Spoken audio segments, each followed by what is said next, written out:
नमस्कार दोस्तों, मैं हूं अस्पित चौहान और आप देख रहे हैं आपका अपना यूट्यूब चैनल। बहुत से साथी जो ऑलरेडी गवर्नमेंट टीचर या किसी भी जॉब में लगे हुए हैं, वो जीएत राशि को लेकर बहुत बार कॉल कर रहे थे कि हमारी आय या हमारी ग्रोस सैलरी इतनी हो रही है, क्या हमारा टैक्स बन रहा है, हमारे स्कूल वाले टैक्स काट रहे हैं। क्योंकि अभी जनवरी आने वाली है, दिसंबर की सैलरी बनने से पहले आपको आपके डीडीओ को एजुकेशन डिपार्टमेंट के अंदर जीए 83 भर के देना होता है, जो आपको जीए 55 के आधार पर भरना होता है। तो दोस्तों, अपने इस वीडियो में जानेंगे भी आपका टैक्स किस ग्रोस सैलरी तक बनता है, नहीं बनता है, इस बारे में। तो ये आपका है ग्रोस चार्ट, जिसके अंदर सबसे पहले कॉलम के अंदर मंथ लिखे हुए हैं और मंथ में मार्च, अप्रैल, मई, जून, मार्च से लेकर फरवरी, यानी मार्च 22 से लेकर फरवरी 23 तक जो भी आपकी ग्रोस सैलरी है, जो भी आपको इनकम हुई है सैलरी रूप में, एरियर रूप में, डीए एरियर रूप में, उन सब को इसके अंदर कैलकुलेट किया जाता है बोनस रूप में।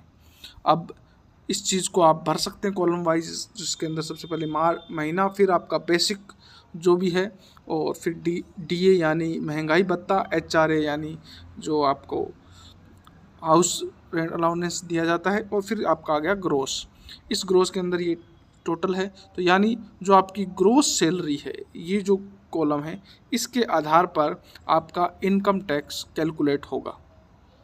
इस चीज़ को भरने के बाद जैसे ही आप इसके दूसरे साइड पे जाएंगे तो आपको पता चलेगा, जिसके अंदर मैं आपको दिखा देता हूँ। जो फर्स्ट, ये हमारे किसी साथी का भरा हुआ जीए 83 है, सॉरी, हाँ, तो जिसके अंदर आप देख सकते हैं 8,38,400 रुपये इनका ग्रोस हो रहा है, जिसके अंदर से आप 50,000 स्टैंडर्ड डिडक्शन माइनस कर सकते हैं। 2 स्लेबें होती है इनकम टैक्स की। अगर आप 50,000 माइनस करते हैं तो फिर 5% के बाद सीधा 20% टैक्स लगता है, नहीं तो ये स्लेब 5, 10, और 20 के रूप में चलती है। और अगर 50,000 आप माइनस करते हैं तो 5 के बाद जैसे ही 5 लाख से प्लस आपकी ग्रोस सैलरी बचती है स्टैंडर्ड और दूसरे डिडक्शन के अलावा, तो उन पर सीधा 20% टैक्स लगता है। अपनी इस चीज़ को आगे समझेंगे तो आप देख सकते हैं 50,000 डिडक्शन करने के बाद आप इसमें से क्या चीज़ घटा सकते हैं। जैसे अगर आप किसी किराए का 30%, अगर आप किराए के पर कहीं पर रह रहे हैं तो उस पर कोई छूट लेना चाहें आप, गृह ऋण का ब्याज आप माइनस कर सकते हैं। और इसके अंदर प्लस भी किया जाता है अगर आप किसी से किराया वगैरह ले रहे हैं तो। और उसके बाद वही आपका 50,000 माइनस करने के बाद इनका 7,88,848 है। इसके अलावा कुछ कटौतियां हैं जिनमें आप अधिकतम 1.5 लाख तक कटौतियाँ कर सकते हैं, और अगर आपकी कटौतियाँ इससे ज़्यादा भी है तो आपको अधिकतम छूट 1.5 लाख रुपए की मिलेगी, जिसके अंदर आपका राज्य बीमा, जीवन बीमा, LIC, कोई अन्य इंश्योरेंस, कोई बचत खाता, किसी भी आप संस्था को दान देते हैं, और GPF का प्रीमियम आपका।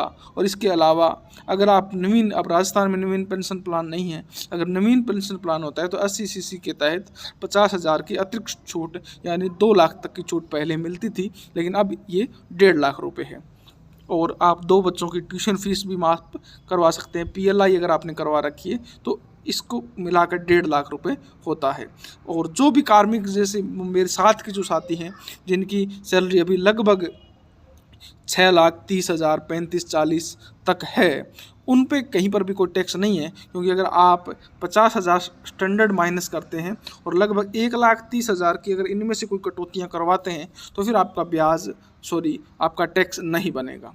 अब इनका टैक्स जो इतना बन रहा है देख सकते हैं आप, उसमें से घटाने पर 7, आप देख सकते हैं कितना था, 7,88,848 में से 1.5 लाख इनका ये माइनस करने के बाद 6,38,848 यानी 6,38,848 रुपये इनका ग्रोस बचता है 2 लाख माइनस करने के बाद। तो अब जो 5 लाख था, यानी 2.5 लाख से 5 लाख तक 5% टैक्स यानी 12,500 रुपये, और 5 लाख से 6,38,000 यानी 1,38,850 रुपये पर 20% के हिसाब से टैक्स देखें तो 27,770 रुपये बनते हैं, और इन दोनों को मिलाकर 40,270 जो टैक्स बनता है उस पर 2% शिक्षा उपकर लगता है, और जो टोटल शिक्षा के लिए अधिभार को जोड़ के 4% है, यानी 40,270 का 4% और 1,611 रुपये जोड़ने के बाद 41,881 रुपये इनका टोटल टैक्स है।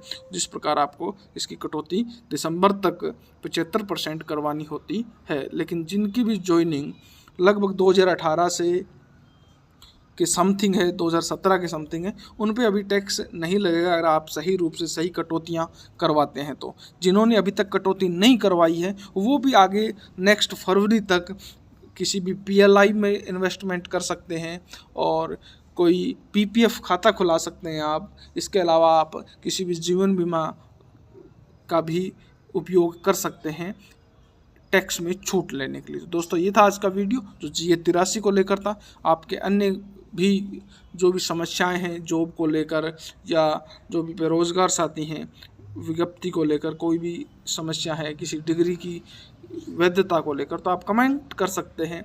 जो भी जैसे ही मेरे को टाइम मिलेगा तो कीमती सुझाव मैं देने की कोशिश करूँगा। फिर मिलता हूँ एक नई वीडियो के साथ, तब तक जय हिंद जय भारत।